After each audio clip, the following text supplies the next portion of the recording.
Doğrusu tabii dünden itibaren Suriye'yi konuşuyoruz. Çünkü Suriye'de 2 gündür çok hareketli gelişmeler var.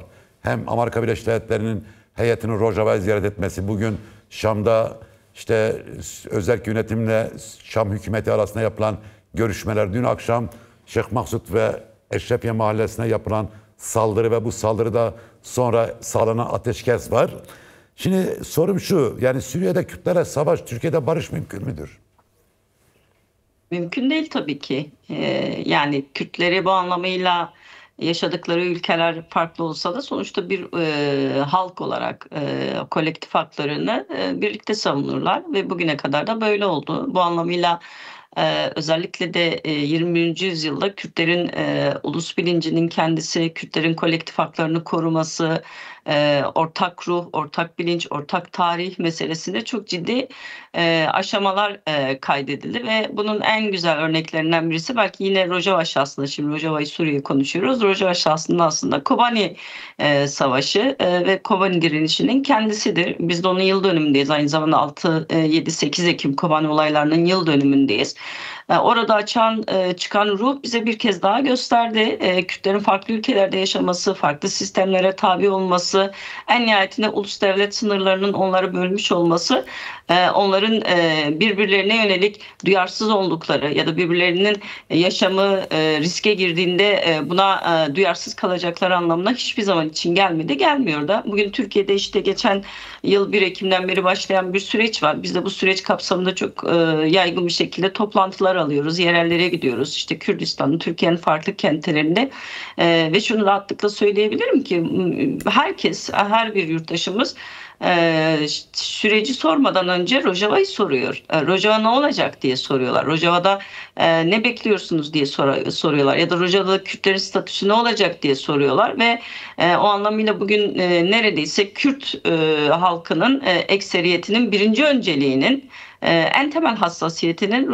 Rojava'daki kazanımlar olduğunun altını çizmemiz gerekiyor. O anlamıyla orada Kürtlere yönelik bir savaş ya da orada Kürtlerin yönelik bir saldırının Türkiye'de ya da işte Irak'taki Kürtlerin, Rojava'daki, Başur'daki, Bakur'daki Kürtlerin buna duyarsız kalması, diasporadaki Kürtlerin buna duyarsız kalması ve hiçbir şey olmamış gibi kendi hayatlarına, kendi yaşamlarına devam etmelerini beklemek Kürt realitesini, Kürt halk gerçeğini anlamamak olur.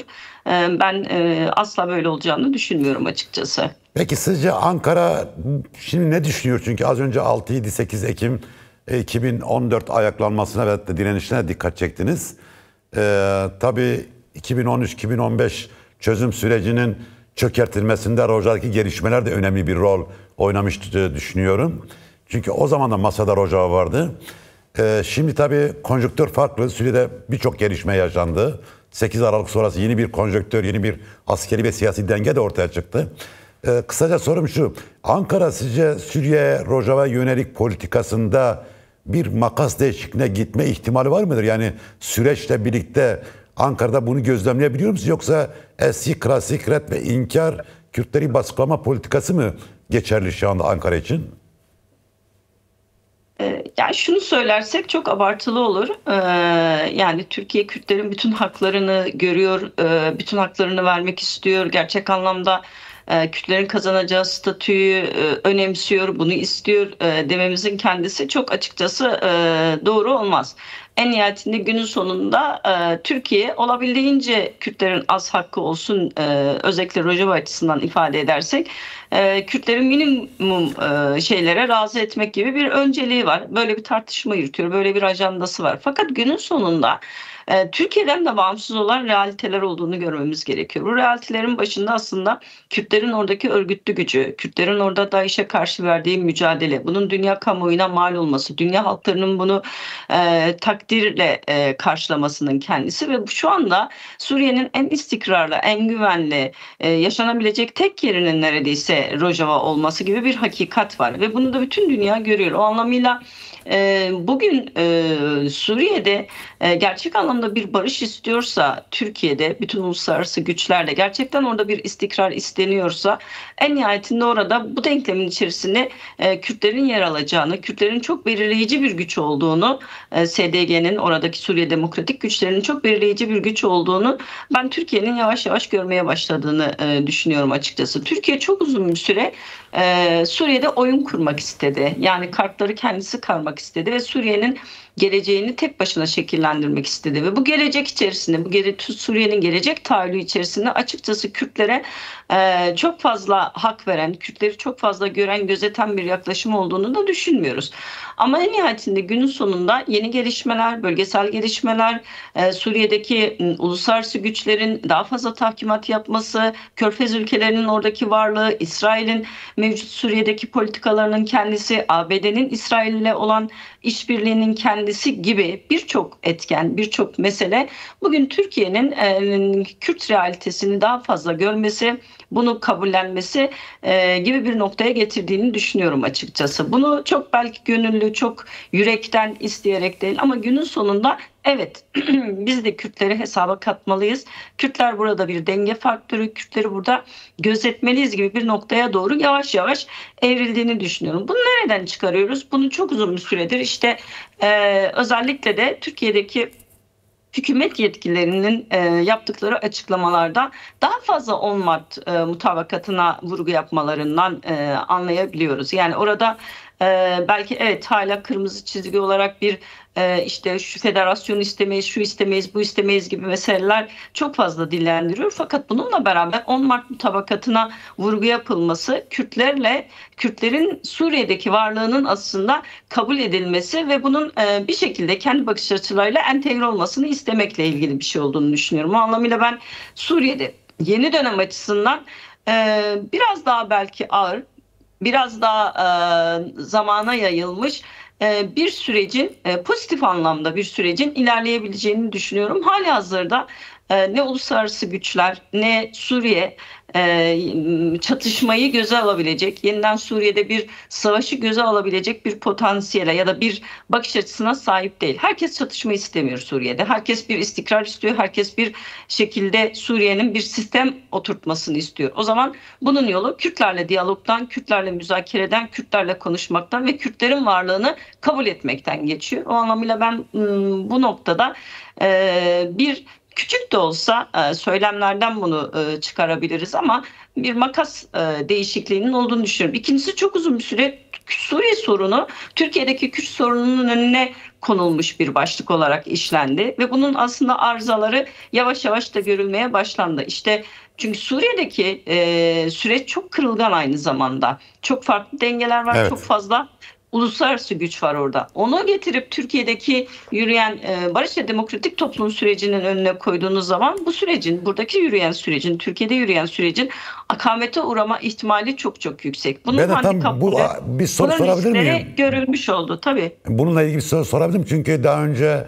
yani hem Savunma Bakanı hem Dışişleri Bakanı hem Cumhurbaşkanı Erdoğan da söylemişti. Bugün MHP lideri Devlet Bahçeli de söyledi. İşte Türkiye'deki sürecin SDG'nin silah bırakmasıyla böyle bir şart öne sürme. Bunu nasıl yorumluyorsunuz? İkide bir bu SDG'yi gündeme getirmek, işte silah bırakması olmaz bu işler filan demeleri acaba bir baskılama hikayesi midir yoksa burada nasıl bir stratejisiye sahipler bunlar? Tabii Türkiye bunu istiyor. Temel motivasyon kaynaklarından birisi bu. En nihayetinde iktidarda, Cumhur İttifakı'nın da en büyük amaçlarından birisi bu. Ve ne yazık ki bu sadece Cumhur İttifakı'yla da sınırlı bir istek değil aslında. Bugün Türkiye'de muhalif olduğunu ifade eden, AKP'ye muhalif olduğunu, sisteme muhalif olduğunu ifade eden birçok kesiminde HTŞ gibi cihatçı karakteristik özelliklere sahip, işte Alevi ve Dürzi katliamı yapmış.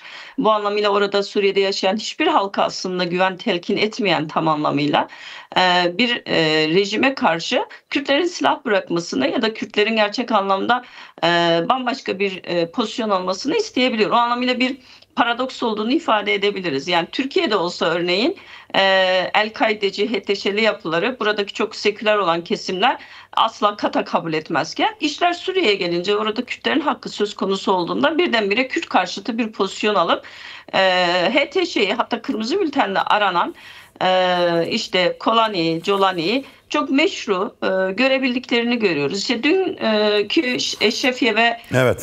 Şeyh Maksut mahallelerine yönelik saldırıdan sonra Türkiye'deki bazı yayın organlarının attığı başlıklara bakarsak, manşetlere baktığımız zaman bunu çok açık ve net görebiliriz. Muhalifliğin sınırını bu ülkede ne olduğunu bize gösterecek büyük bir turnusol kağıdı aslında Suriye meselesi ve Kürt meselesinin kendisi. Bu anlamıyla ben çok çarpıcı olduğunu düşünüyorum. Ama en nihayetinde şu realite gerçek, bunu bu ülkede vicdan sahibi ve birazcık olsun siyaset okuyan, birazcık olsun bölgeyi okuyan herkes de söylüyor. Ya neye güvenerek silah bırakacaklar? İşte orada Aleviler katledildi, Dürziler katledildi. Bu yönetim, işte Eşrefiye ve Şeyh Maksut'ta bir anlaşma vardı ama bariyerlerle kapattılar, ablukaya aldılar. En sonunda da saldırdılar, o bariyerleri yıkmaya giden halkın üzerine saldırı oldu, yaralananlar oldu. Peki o zaman Kürtler şu soruyu sorma hakkına sahip değil mi? Her birimiz. Kime güvenerek nereye silah bırakacaklar? Kime güvenerek hangi sisteme entegre olacaklar? Yani çok demokratik, çok özgürlükçü, istikrarlı bir Suriye yönetimi var da hani Kürtler gidip ona mı entegre olmuyor? Sonuçta entegre olacağınız şeyin kendisi çok önemli. Bugün Kürtlere orada dayatılan Selefi, cihatçı, cinsiyetçi, militarist bir yapıdır. Şimdi halkları görmeyen, inançları görmeyen, kadınları görmeyen, özgürlükçü olmayan bir yapıya SDG entegre olsun deniliyor. Şimdi SDG'nin bu kadar bedeli varken, sadece Kobani'de 12 bin şehidi varken kalkıp gidip böyle bir yapıya nasıl entegre olacak? Kaldı ki entegrenin karşısında da değil gördüğümüz oradaki Suriye Demokratik Güçleri. Ama nasıl bir yapıya entegre olacağız tartışmasını yürütmek istiyorlar. Suriye'nin birliği içerisinde eşit, özgür ve hukukları tanınmış bir Suriye talep ediyorlar. Anayasada Kürtlerin hakkını ve diğer halkların haklarını tanıyan, statüsünü tanıyan bir Suriye istiyorlar ve bunun mücadelesini veriyorlar. Şimdi burada bu ülkede kime sorsanız, bunu örneğin Bulgaristan'daki Türkler için ister misiniz ya da işte Yunanistan'daki Türkler ya da Özbekler için ister misiniz dese tereddütsüz evet diyecekler. Ama bunu Kürtler için ister misiniz diye sorduğumuzda haşa diyorlar. Burada büyük bir açmaz var, büyük bir Kürt düşmanlığı, bir şey sormak nefretini devreye girdiğini görüyoruz. Bunu kabul edilemez. Yani 90'lı yılların başında tabii Türk televizyonuna katılan Kürt siyasetçilere böyle çok ırkçı, milliyetçi, hatta saçma sapan sorular sorulurdu. Geçen sizin katıldığınız bir televizyon programda da sanki 90'lı yıllardaki görüntü varmış gibi geldi bana. Sanki Kürtler işte yani red ve inkara giden bir yaklaşım söz konusu. Yani herkesin kafasında şu var. Yani neden bu kadar zihniyette bir değişiklik olmuyor? Yani dünya değişiyor, işte teknoloji ilerliyor, iletişim çağında yaşıyoruz. Yani işte solcusu, sağcısı hepsi dün akşam birleştiler sanki. Yani HTŞ Kürtleri ezerse, öldürürse, Şeyh Maksut ve Eşref'e düşerse herkes balkonda çıkıp alkış çağıracakmış gibi bir hava yarattılar. Tabii olmadı ayrıca ama yani burada tabii korkunç bir zehirli bir dil var. Yani gerçekten rahatsız edici bir dil. Yani bu Türkler için de, Türklere de yakışmayan bir şey yani. Şimdi Cahit Bey, aslında 100 yıllık Cumhuriyet tarihi ötekileştiren, halkları, inançları ötekileştiren, en başta da Kürtleri ötekileştiren bir sistem. Bu ülkenin ana damarı Kürt anasını görmesin meselesi üzerine kurulu. Bunu açık ve net görüyoruz. En solcu, belki bugün en muhalif olan kesimle sohbet ettiğiniz zaman da bir tık sonra baktığınız zaman, yani biraz sohbeti derinleştirdiğinizde işin meselenin ya siz iyisiniz ama ya şöyle de Kürtler var denilen bir yere kaydığını çok rahatlıkla görebiliyoruz. O anlamıyla burada Kürt'ün varlığına ve haklarına saygı duymayan bir yaklaşım var. Ama burada tek tek kişileri, tek tek siyasetleri eleştirmek ya da onları değerlendirmek yerine burada bir sistem sorgulamasına ihtiyaç olduğunu düşünüyoruz. Çünkü sistem bir öteki üzerine kurulu. Sistem bir karşıtlık üzerine kurulu. Düşünün ki bu ülkede yaşayan halkların çoğu, ne yazık ki çoğuna hep şu anlatıldı. Ya Kürt ana dilinde konuşursa sanki Türkçeden bir şey eksilecekmiş gibi anlatıldı. Ya da Kürt'ün kendi kendini yönettiğinde sanki Türk kendisini yönetemeyecek gibi, Türkiye halkları kendisini yönetemeyecekmiş gibi bir algı yaratıldı. Onun için bugün Kürtlerin en ufak bir kazanımına tahammül edemeyen, bunu hazmedemeyen, buna değer atfedemeyen, bunu aynı zamanda kendi kazanımı olarak göremeyen bir yaklaşım var. Şimdi biz tarihsel kardeşlikten bahsediyoruz. 1000 yıllık bir iç içe yaşamışlıktan bahsediyoruz. Ama günün sonunda geldiğimizde işte özellikle de dün akşamki manşetlerin özel olarak altını çizmemiz gerekiyor. Ya bu insanlar sabah akşam kallavi kallavi sözler söyleyip muhalifim diyorlar ya, muhalifiz yani, sisteme muhalifiz, işte Tayyip Erdoğan'a muhalifiz, AKP'ye muhalifiz, burada hak yok hukuk yok. İyi, tamam, eyvallah, hak yok hukuk yok, hiçbir şey yok. Peki bugün Kürtlerin hakkını hukukunu savunduğu zaman sen niye onun karşısında duruyorsun sorusunu sormayacak mıyız? Kadınları çarşafa sokan, sokağa çıkmasını engelleyen, gerçekten o Selefi anlayışı sırf kravat taktı diye meşru görüp orada toprağını, halkını, yaşamını, tarihini, kültürünü savunan halkın bütün kazanımlarını da gayrimeşru olarak ifadelendirmek. Bunu bir de Türkiye için, Türkiye halkları için tehdit olarak görmenin kendisi hastalıklı bir bakış açısı. Bu bir hezeyan.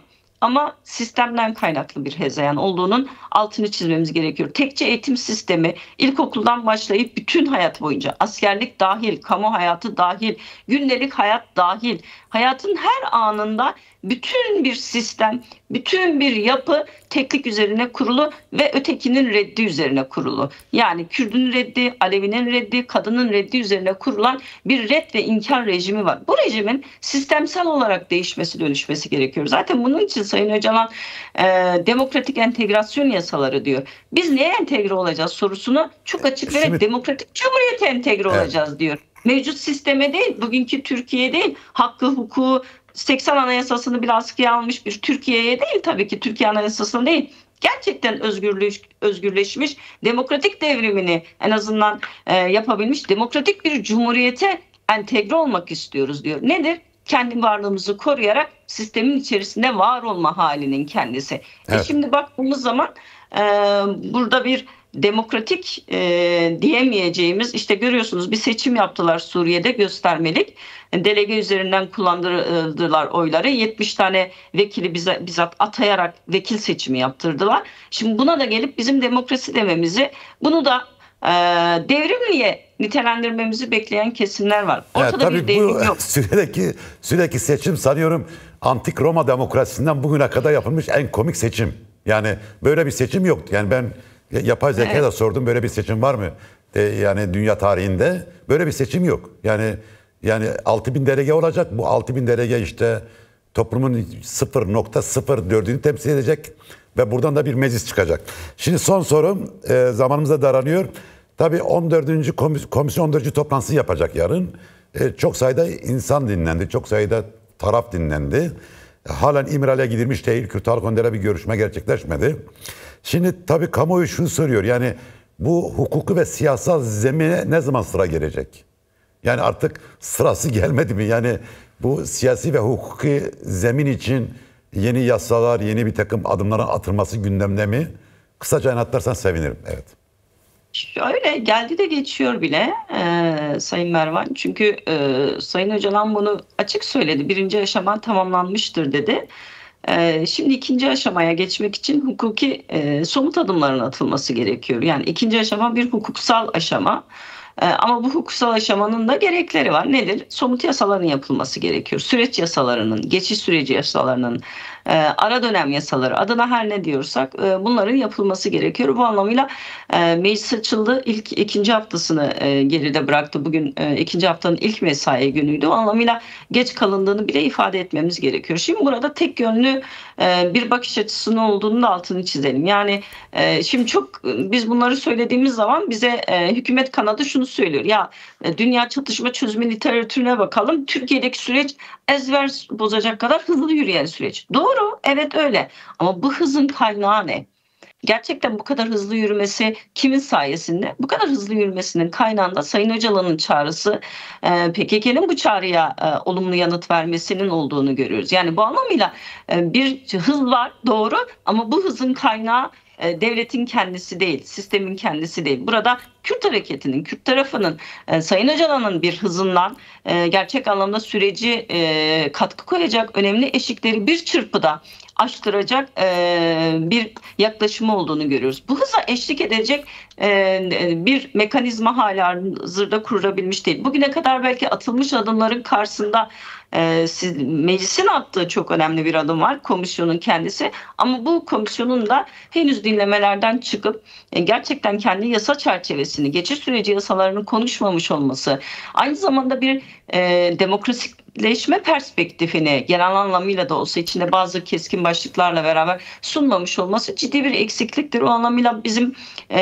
hızla bu aşamaya artık geçmemiz gerekiyor. Yoksa böyle sadece tek taraflı temelinlerle işte silah bırakmanın pratik teyidi gerekiyor, silah bırakmanın devamı gerekiyor, şu gerekiyor, bu gerekiyor. Evet, birçok şey gerekiyor ama bizim de yapmamız var. Bizim de yapmamız gerekenler var. Kendi yapmamız gerekenleri yaptığımız zaman sanırım o zaman başkalarına da şunu da yapması gerekiyor, bunu da yapması gerekiyor diyeceğimiz bir pozisyon doğabilir. Bugün meclis üzerine düşeni yapmamış pozisyonda. Evet. 30 kişilik Barış ve Demokratik Toplum Grubu silahları yaktı ama gelemediler. Neden gelemediler? Çünkü Türkiye'nin çıkardığı bir yasa yoktu. Meclisin çıkardığı bir yasa yoktu. Peki 1030 kişi bıraksa, 1500 kişi bıraksa ne olacak? Yine gelemeyecekler. Neden? Çünkü burada bir yasa yok. Nasıl bir hukuksal rejime tabi olacaklarına dair bir değerlendirme yok. Onun için zaman kaybetmeden hızla geçiş süreci yasalarının, başta da silah bırakanların ülkeye dönüşü, siyasal ve toplumsal hayata, sosyal hayata katılımlarını sağlayacak yasaların bir an önce çıkarılması gerekiyor. Buna eşlik eden bütün ayrımcı mevzuatın, yani bugüne kadar Kürt sorunu nedeniyle açığa çıkmış bütün ayrımcı mevzuatın ayıklanması gerekiyor. Kayyum uygulamasının ortadan kalkması gerekiyor. Kayyumların iade edilmesi gerekiyor. Ana dilde eğitim, belki anayasa başlığını içermeyen ana dilde eğitim ve ana dilin kamusal hayatta kullanımının önündeki engellerin hızlı bir şekilde kaldırılması gerekiyor. Velhasıl çok şey gerekiyor. Bunlar için de çalışmak gerekiyor. Elimizi çabuk tutmamız gerektiğini ifade edebilirim. Belki izleyicilerimiz merak ediyordur. Çünkü bu 8 Ekim tarihi gündeme geldi. Sayın Yüksekdağ Demirtaş için yani Kobani Kumpas davasıyla ilişkin Avrupa İnsan Hakları Mahkemesi'nin verdiği kararlar var. Bu karar itiraz meselesi gündeme geldi. Bugün bir haber vardı. Türk ekibinin işte Strasbourg'da olduğu karara itiraz edeceği yönünde. Siz 8 Ekim sonrası ne bekliyorsunuz? Yani zaten normalde Demirtaş ve Yüksekdağ ve arkadaşlarının serbest bırakması gerekiyor. Ama ancak bir rehine durumu söz konusu. 8 Ekim'den sonra bir gelişme olabilir mi? Şöyle, Türkiye itiraz etti zaten. Bize geçen bilgi bu. Türkiye itiraz etti. Şimdi o itirazın değerlendirmesi yapılacak ve bu itiraz eğer ciddi ve yerinde görülürse de büyük daireye gidecek itirazın kendisi. Temize götürdü yani Türkiye kararı. O anlamıyla yeni bir beklentimiz yok açıkçası. Ama en nihayetinde büyük dairenin de AİHM'in diğer kurullarının da farklı bir karar vereceğini düşünmüyoruz. Bu AİHM'in 3. kararı. Bu anlamıyla geçmişte verdikleri kararların her birisinin bağlayıcılığı halihazırda ortada. Yani Türkiye'nin Adalet Bakanlığı'nın, AKP hükümetinin Sayın Demirtaş'ı, Sayın Yüksekdağ'ı tahliye etmek için yeni bir AİHM kararına ihtiyacı yok zaten. Evet. Açık ve net bilelim. Ortada başka AİHM kararları var. Kesinleşmiş AİHM kararları var. O anlamıyla buradaki sorunun hukuksal bir süreç olmadığını, AİHM'in süreçlerinin tüketip tüketilmemeyle ilgili olmadığını, tamamen siyasi bir dava olduğunu ve siyasi bir davayı siyasi sahiplerle halihazırda barış ve demokratik toplum sürecine rağmen yürütmeye devam ettiklerini görüyoruz. Bu neyi gösteriyor? Bu da hükümetin elinde koz olarak, aslında rehin olarak Sayın Demirtaş'ı da, Sayın Yüksekdağ'ı da, diğer siyasi mapusları da tutma istencini açığa çıkarıyor. O anlamıyla iyi niyetli bir adım olarak görmek mümkün değil. Süreç içerisinde bunu süreçle bağlantılandırmak mümkün değil. Bunun toplumdaki sürece olan güveni daha da zedeleyen bir yaklaşım olduğunun altını çizmemiz gerekiyor. Sürece güven böyle inşa edilmez. Sürece güven bugün haksız, hukuksuz tutuklamaları hızla sonlandırmaktan ve gerçekten Kobani Kumpas davası başta olmak üzere bütün siyasi mahpusları da hızlı bir şekilde tahliye etmekten geçiyor.